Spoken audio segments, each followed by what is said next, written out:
File 2. Listening 1. In this week's edition of Life Changes, I'm talking to Helen Johnson. Helen, can you start by telling us about where you now live? Your cottage is absolutely beautiful. Thank you.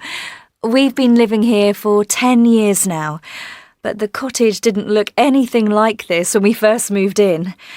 As you can see from this photo, it was very small and dark. Oh, and that first winter was absolutely freezing. We've done a lot to the house and the garden since then. Have you always lived in the country? Actually, no. I saw this tiny cottage for sale and just fell in love with it. My husband and I left our jobs with good salaries and our warm house in the city and moved down here. We worked incredibly hard that first year. Here's another photo of us after a long day in our filthy clothes, looking absolutely exhausted. It was definitely worth it. I understand you now have your own business.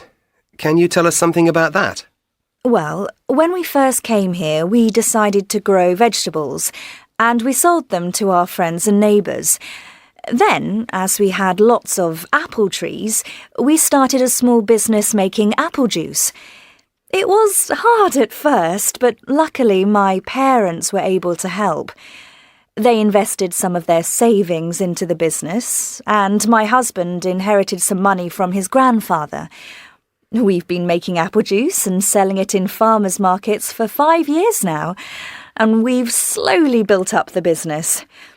People won't buy it if you charge too much, so we haven't made a great profit yet, but everyone says it's delicious.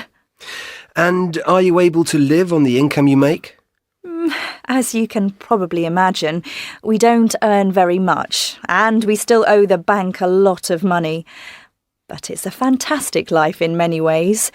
We haven't been able to afford expensive holidays, but I'm positive our children have had a very happy childhood here.